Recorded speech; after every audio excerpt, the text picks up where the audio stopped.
Tragedy at remote campsite.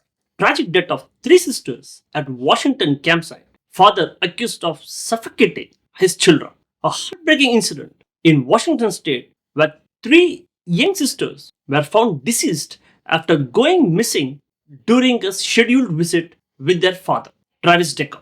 Authorities suspect suffocation was the cause of death, noting the girls were found with plastic bags over their heads and their wrists bound with zip ties. Now let's get deep into this story on this AI podcast. Okay, let's unpack this.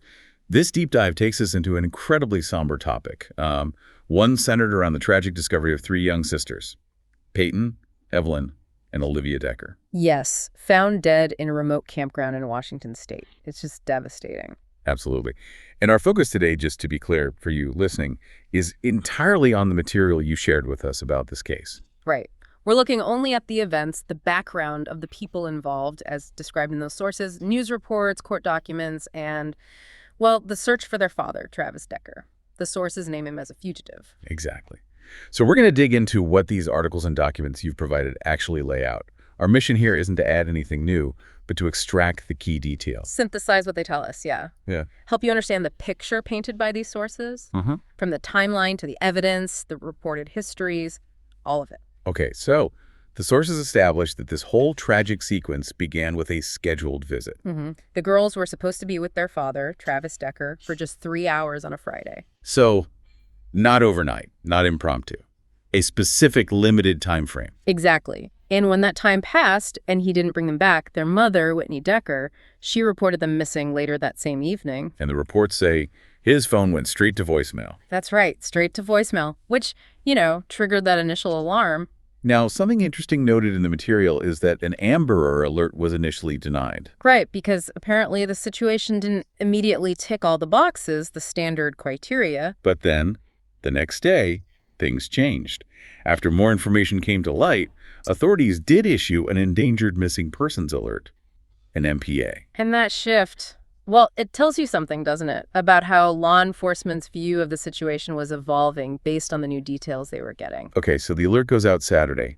The critical breakthrough, according to the sources you provided, didn't happen until Monday afternoon. That's when officers located Decker's vehicle. It was near the Rock Island campground area up in Leavenworth. The reports then describe, the area being quickly sealed off, traffic rerouted, standard procedure in that kind of situation. And then came the heartbreaking discovery, the bodies of the three little girls. Found incredibly close to the vehicle, didn't the sources say? Shockingly close, just 75 to 100 yards away, according to the reports. And the details reported, particularly in that Seattle Times article you shared, they're profoundly disturbing. Extremely.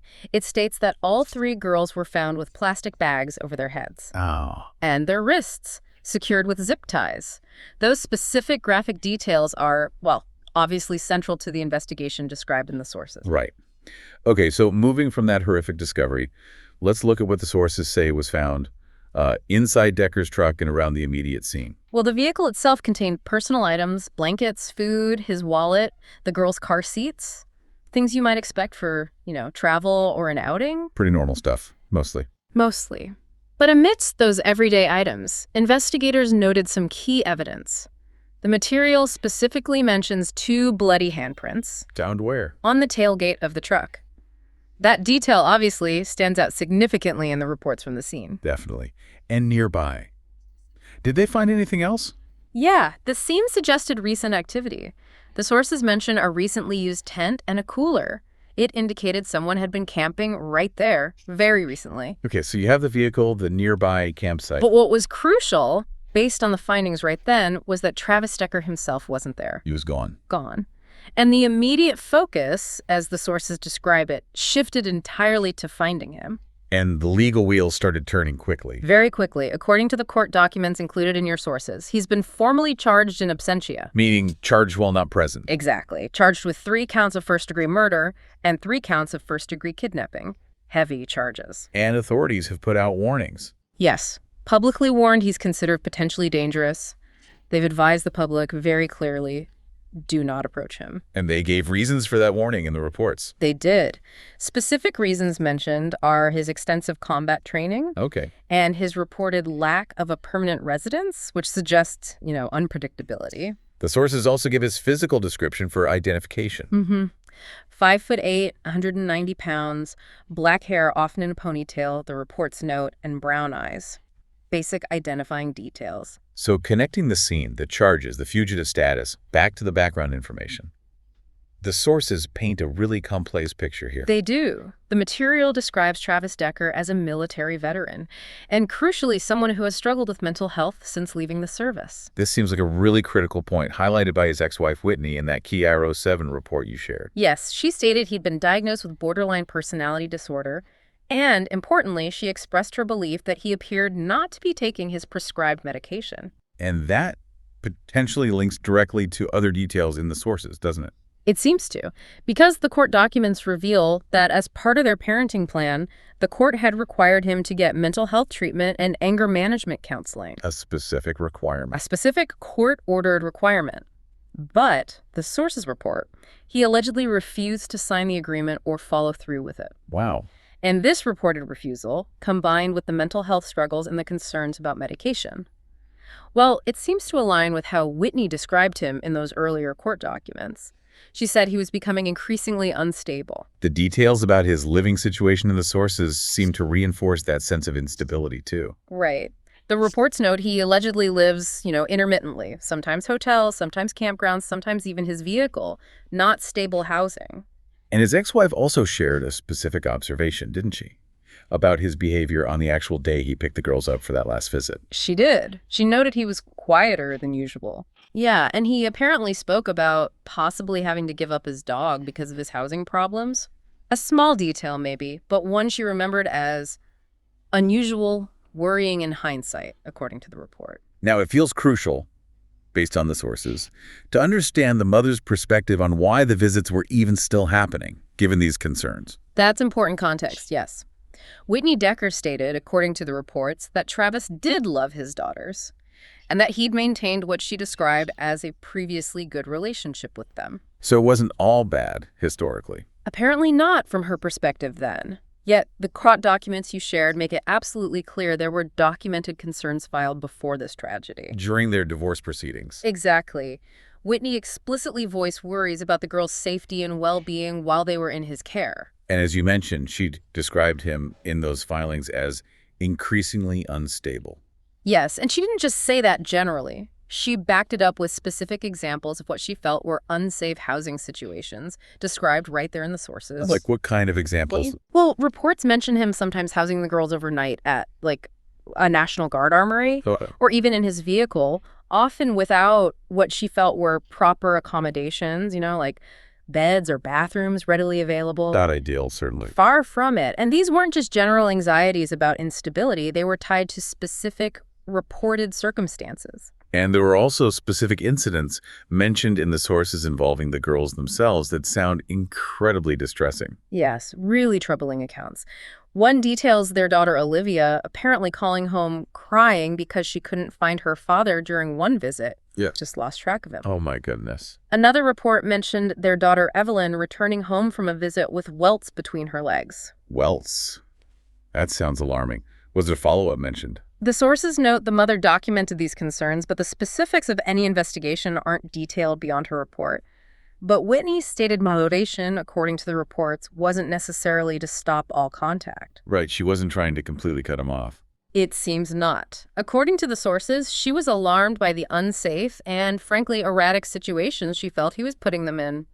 Her court filings seemed to reflect a desire for supervised, safer interactions, not necessarily zero contact. And these worries weren't just hers alone. No, the sources note that the girl's maternal grandmother echoed these concerns.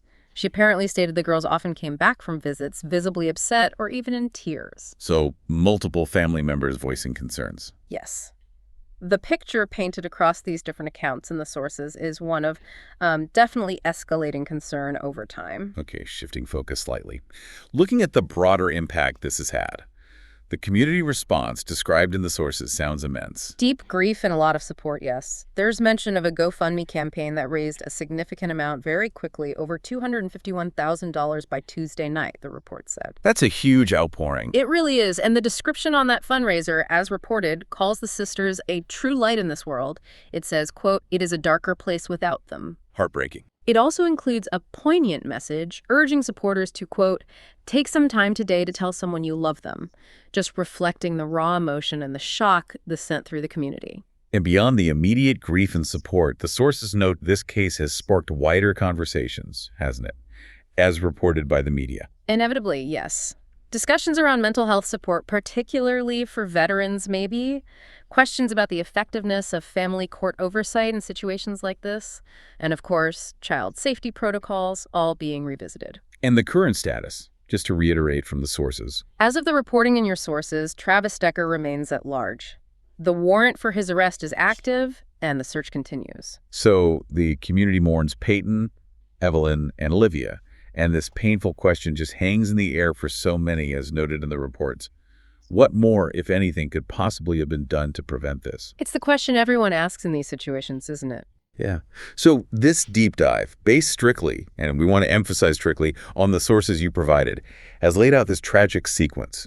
A scheduled visit turns into a nightmare set against this reported backdrop of documented concerns, mental health struggles, and apparent difficulties with court-ordered requirements. We've really aimed just to extract and present the information contained in these specific sources, the timeline, the evidence, the reported backgrounds and concerns, to give you the clearest possible picture of what this particular material reveals about this awful case. And when you look at the convergence of factors highlighted in this material, the complex interplay of reported mental health challenges within a family, the documented issues with adhering to court requirements supposedly designed for safety, and these accounts of escalating concerns that tragically weren't enough. It leaves you, the listener, with a really profound and difficult question to consider. It really makes you think about the warning signs we see or maybe miss, the systems we rely on for protection, and just the immense inherent challenge of safeguarding vulnerable lives in these incredibly complex, fraught situations. This devastating case, as sourced entirely from the material you provided, truly underscores all How of it. can communities better support families dealing with the present struggling with mental health after military service? Don't forget to comment it. Thanks.